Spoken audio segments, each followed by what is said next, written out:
नमस्कार साथियों, स्वागत है आप सभी का। तो आज की क्लास में हिंदी साहित्य के ऐसे प्रश्नों के बारे में पढ़ेंगे जो आपके एग्जाम के लिए काफ़ी ज़्यादा महत्वपूर्ण हैं और जो आपसे एग्जाम में पूछे जा सकते हैं। तो चलिए वीडियो को शुरू करते हैं। और जो भी विद्यार्थी चैनल पर नए हैं, चैनल को सब्सक्राइब जरूर कर लीजिए, क्योंकि इसी तरह के महत्वपूर्ण प्रश्न चैनल पर डेली कराए जाते हैं, तो आप सभी चैनल से जुड़ सकते हैं। तो चलिए वीडियो को शुरू करते हैं और देखते हैं आज का पहला प्रश्न। तो देखिए, पहला प्रश्न है, गोली उपन्यास के द्वारा आचार्य चतुर्सेन ने किस विषय का वर्णन किया है? हिंदू मुसलमान की सांप्रदायिक एकता, स्वतंत्रता से पूर्व देसी रजवाड़े में रहने वाली दासियों की दयनीय दशा, या ऑप्शन सी आधुनिक वैज्ञानिक उन्नति का लेखा जोखा, या डी स्वतंत्रता के आंदोलनकारियों पर गोलीबारी। तो देखिए, गोली उपन्यास के द्वारा आचार्य चतुर्सेन ने किस विषय का वर्णन किया था? स्वतंत्रता से पूर्व देसी रजवाड़े में रहने वाली दासियों की दयनीय दशा। तो राइट आंसर हो जाएगा ऑप्शन बी। गोली उपन्यास किस विषय से संबंधित है? तो राइट आंसर हो जाएगा ऑप्शन बी। याद कर लीजिए, आपसे पूछा जा सकता है 4 नंबर के लिए। नेक्स्ट क्वेश्चन देखते हैं। किस उपन्यास में कुसंगति में पड़े दिल्ली के एक सेठ पुत्र की कहानी है जिसका उद्धार एक सज्जन मित्र ने किया था? काफी महत्वपूर्ण प्रश्न है, परीक्षा के लिए आपसे पूछा जा सकता है। और विकल्प दिए गए हैं 100 अजान 100 जान, निस्सहाय हिंदू, परीक्षा गुरु, या विधवा विपत्ति। तो देखिए, उपन्यास का नाम आपको बताना है कि जिसमें दिल्ली के एक सेठ पुत्र की कहानी है जिसका उद्धार एक सज्जन मित्र ने किया था। तो विकल्प यहाँ पर सी राइट हो जाएगा, परीक्षा गुरु। उपन्यास का नाम है परीक्षा गुरु और इसके लेखक हैं लाला श्रीनिवास दास, और इसे हिंदी का पहला मौलिक उपन्यास भी माना जाता है। तो इस प्रश्न का राइट आंसर हो जाएगा परीक्षा गुरु। तो देखिए, नेक्स्ट क्वेश्चन है, भारत के प्रगतिशील लेखक संघ का पहला अधिवेशन किस शहर में हुआ? विकल्प दिए गए हैं मुंबई, इलाहाबाद, कोलकाता, या लखनऊ। तो देखिए, प्रगतिशील लेखक संघ का पहला अधिवेशन आयोजित किया गया था, ऑप्शन डी राइट हो जाएगा, लखनऊ शहर में। उत्तर प्रदेश की राजधानी लखनऊ में भारत के प्रगतिशील लेखक संघ का पहला अधिवेशन आयोजित किया गया था। तो राइट आंसर हो जाएगा ऑप्शन डी। नेक्स्ट क्वेश्चन देखते हैं। मुक्ति बोध का निधन किस वर्ष में हुआ था? 1961, 1963, 1964, या 1965। तो देखिए, गजानन माधव मुक्ति बोध जी का निधन किस वर्ष में हुआ था? तो राइट आंसर हो जाएगा ऑप्शन सी, 1964 में। याद रखिए, मुक्ति बोध का निधन किस वर्ष में हुआ था? तो राइट आंसर हो जाएगा वर्ष 1964 में इनका निधन हुआ था। नेक्स्ट क्वेश्चन है, घासीराम कोतवाल नाटक का मूल लेखक कौन है?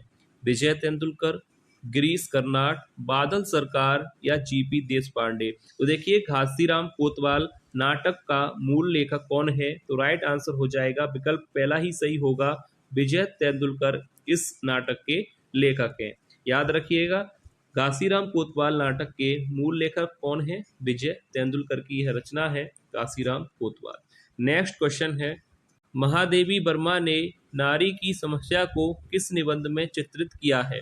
काफी महत्वपूर्ण प्रश्न है और ऐसे ही प्रश्न लिए गए हैं जो आपसे परीक्षा में पूछे जा सकते हैं, इसलिए कहा था कि वीडियो को ध्यान से जरूर देखिए, एक एक प्रश्न को अच्छी तरह से देखिएगा। तो महादेवी जी ने नारी की समस्या को किस निबंध में बताया है? अतीत के चलचित्र, श्रृंखला की कड़ियां, दीपशिखा, या पथ के साथी। तो पहले तो ये चारों ही रचनाएं जो आप देख रहे हैं ये महादेवी वर्मा जी की हैं, और यहाँ पर नारी की समस्या का संबंध है श्रृंखला की कड़िया से। तो ऑप्शन बी यहाँ पर राइट आंसर हो जाएगा। ये प्रश्न 4 नंबर आपको दिला सकते हैं और काफी महत्वपूर्ण प्रश्न है, ध्यान से एक एक प्रश्न को देखिएगा। नेक्स्ट क्वेश्चन देखते हैं, ज्ञान राशि के संचित कोश का नाम साहित्य है, किसने कहा है? रामचंद्र शुक्ल ने, जैनेन्द्र कुमार, महावीर प्रसाद द्विवेदी ने, या हजारी प्रसाद द्विवेदी ने। ज्ञान राशि के संचित कोश का नाम साहित्य है, यह भी पूछा जाता है परीक्षा में, और इसका राइट आंसर हो जाएगा यहाँ पर ऑप्शन सी, महावीर प्रसाद द्विवेदी जी ने कहा है कि ज्ञान राशि के संचित कोश का नाम साहित्य है। तो याद रखिए, ऑप्शन सी राइट आंसर हो जाएगा। नेक्स्ट क्वेश्चन देखते हैं, दो राह समय के रथ का घर घर नाथ सुनो, सिंहासन खाली करो कि जनता आती है। यह आपको बताना है कि यह पंक्ति किसकी है? शिव मंगल सिंह सुमन, रामधारी सिंह दिनकर, मैथिली शरण गुप्त या जानकी वल्लभ शास्त्री। तो आपको बताना है कि ये पंक्ति किसकी है। तो राइट आंसर हो जाएगा रामधारी सिंह दिनकर। विकल्प बी बिल्कुल सही आंसर होगा। यह पंक्ति परीक्षा में पूछी जाती है, इसलिए ध्यान से इसका आंसर देख लीजिए। महत्वपूर्ण प्रश्न की श्रेणी में ही यह प्रश्न है। दोहरा समय के रथ का घर घर ना सुनो, सिंहासन खाली करो कि जनता आती है। रामधारी सिंह दिनकर की यह पंक्तियां हैं। नेक्स्ट क्वेश्चन है, हिंदी के विशाल मंदिर की आराध्य सरस्वती देवी कहकर महादेवी वर्मा को किसने सम्मानित किया था। यह भी प्रश्न काफी महत्वपूर्ण है कि हिंदी के विशाल मंदिर की आराध्य सरस्वती देवी महादेवी वर्मा को किसने कहा है या किसने सम्मानित किया था। तो देखिए, मैथिली शरण गुप्त, डॉक्टर रामकुमार वर्मा या सूर्यकांत त्रिपाठी निराला या सुमित्रा नंदन पंत। तो देखिए, हिंदी के विशाल मंदिर की आराध्य सरस्वती देवी महादेवी जी को किसने कहा था। तो राइट आंसर हो जाएगा ऑप्शन सी, सूर्यकांत त्रिपाठी निराला ने। यह भी काफी अच्छा प्रश्न है, परीक्षा के लिए आ सकता है, तो अच्छी तरह से इसका आंसर देख लीजिएगा कि महादेवी जी को हिंदी के विशाल मंदिर की सरस्वती किसने कहा है। सूर्यकांत त्रिपाठी निराला जी ने। नेक्स्ट क्वेश्चन है, श्रद्धा और प्रेम के योग का नाम भक्ति है। यह पंक्ति आपको बताना है कि किसकी है। रामचंद्र शुक्ल की, जयशंकर प्रसाद, महावीर प्रसाद द्विवेदी या अज्ञे। तो देखिए, श्रद्धा और प्रेम के योग का नाम भक्ति, यह पंक्ति किसकी है। रामचंद्र शुक्ल जी की। ऑप्शन ए यहाँ पर राइट आंसर हो जाएगा। यह पंक्ति आपसे पूछा जाए तो रामचंद्र शुक्ल राइट आंसर होगा। नेक्स्ट क्वेश्चन है, अजगर करे न चाकरी, पंछी करे न काम, दास मलूका कह गए सबके दाता राम। पंक्ति किसकी है। यह भी काफी महत्वपूर्ण प्रश्न है परीक्षा के लिए। मैंने पहले ही कहा था, एक एक प्रश्न आज की वीडियो का काफी महत्वपूर्ण है और जो प्रश्न एग्जाम में पूछा जाता है।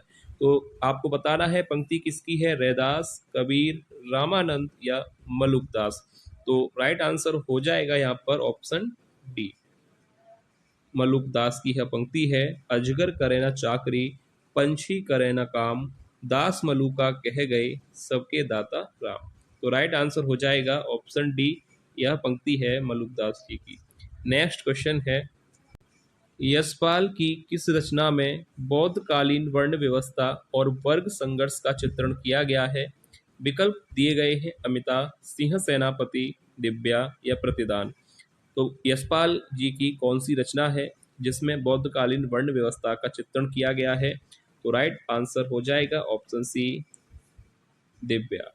यशपाल जी की रचना का नाम है दिव्या, जिसमें बौद्धकालीन वर्ण व्यवस्था और वर्ग संघर्ष का चित्रण किया गया है। अच्छा प्रश्न है परीक्षा के लिए, तो राइट आंसर हो जाएगा option C, Divya. Next question है, निम्न में से कौन सा उपन्यास अवध राज्य के पतन का विवरण प्रस्तुत करता है। विकल्प हैं सोमनाथ, सुहाग के नुपुर, शतरंज की मोहरें या चारु चंद्रलेख। तो देखिए, उपन्यास का नाम आपको बताना है। अवध राज्य से जुड़ा हुआ उपन्यास निम्न में से कौन है। सोमनाथ, सुहाग के नुपुर, शतरंज की मोहरें या चारु चंद्रलेख। तो देखिए, अवध राज्य का वर्णन दिया गया है शतरंज की मोहरें, जो कि अमृतलाल नागर जी का है। लेखक भी याद रखिएगा, अमृतलाल नागर जी का यह उपन्यास है और जिसमें अवध राज्य के बारे में वर्णन दिया गया है। तो शतरंज की मोहरें के लेखक अगर आपसे पूछा जाए तो अमृतलाल नागर जी का यह उपन्यास है, अवध राज्य का विवरण प्रस्तुत करता है। नेक्स्ट क्वेश्चन है, निम्न उपन्यासों में से कौन सा उपन्यास डॉक्टर रांगे राघव द्वारा नहीं लिखा गया। तो आपको बताना है कि रांगे राघव जी का उपन्यास निम्न में से कौन सा नहीं है। मुर्दों का टीला, राह न रुकी, अंधेरे के जुगनू या जय योद्धे। तो राइट आंसर हो जाएगा यहाँ पर देखिए, मुर्दों का टीला, राह न रुकी और अंधेरे के जुगनू, ये तीनों ही रचनाएं किसकी हैं। रांगे राघव जी की। तो यहाँ पर राइट आंसर कौन सा हो जाएगा। विकल्प डी बिल्कुल सही होगा। यह रचना रांगे राघव जी की नहीं है, जय योद्ध है। याद रखिए, ऑप्शन डी राइट हो जाएगा। मुर्दों का टीला, राह न रुकी और अंधेरे के जुगनू, ये तीनों ही रचनाएं रांगे राघव की हैं। याद रखिएगा, इनमें से भी प्रश्न बन सकता है। ज्यादातर पूछा जाता है कि मुर्दों का टीला के लेखक कौन है। तो राइट आंसर हो जाएगा डॉक्टर रांगे राघव। नेक्स्ट क्वेश्चन है, निम्नलिखित में से कौन मिश्र बंधुओं में नहीं है। विकल्प हैं कृष्ण बिहारी मिश्र, श्याम बिहारी मिश्र, गणेश बिहारी मिश्र या सुखदेव बिहारी मिश्र। तो राइट आंसर यहाँ पर क्या होगा, निम्न में से कौन मिश्र बंधुओं में नहीं है। तो राइट आंसर हो जाएगा यहाँ पर विकल्प पहला ही सही होगा, कृष्ण बिहारी मिश्र। यह मिश्र बंधुओं में नहीं आते। श्याम बिहारी, गणेश बिहारी और सुखदेव की जगह होगा सुखदेव, याद रखिएगा यहाँ पर सुखदेव बिहारी मिश्र। तो राइट आंसर हो जाएगा ऑप्शन ए। तो लहरों के राजहंस का नायक नंद किसका प्रतीक है। तो राइट आंसर हो जाएगा ऑप्शन ए, संशयशील मानव का प्रतीक है। पहला ही विकल्प यहाँ पर राइट होगा। ठीक है, आपसे पूछा जा सकता है, अच्छा प्रश्न है परीक्षा के लिए। लहरों के राजहंस का नायक नंद किसका प्रतीक है, संशयशील मानव का। पहला ही विकल्प यहाँ पर राइट हो जाएगा। नेक्स्ट क्वेश्चन है, किस घटना के कारण घनानंद की जीवन से विरक्ति हो गई और वे वृंदावन जाकर भक्ति साधना में लीन हो गए। विकल्प है कि अन्य दरबारियों का उनके प्रति ईर्ष्या भाव, या मुगल बादशाह द्वारा अपमानित करके उन्हें निष्कासित किया जाना, या उनकी प्रेमिका सुजान द्वारा उनके साथ चलने से इनकार कर देना, या नादिर शाह के सैनिकों द्वारा उनका हाथ काटना। तो देखिए ए और यहाँ पर डी, ये दोनों तो यहाँ पर गलत होंगे। बी और सी में से ही एक राइट होगा कि मुगल बादशाह द्वारा अपमानित करके उन्हें निष्कासित किया जाना, या उनकी प्रेमिका सुजान द्वारा उनके साथ चलने से इनकार कर देना। तो यहाँ पर राइट आंसर क्या होना चाहिए, किस घटना के कारण घनानंद की जीवन से विरक्ति हुई थी।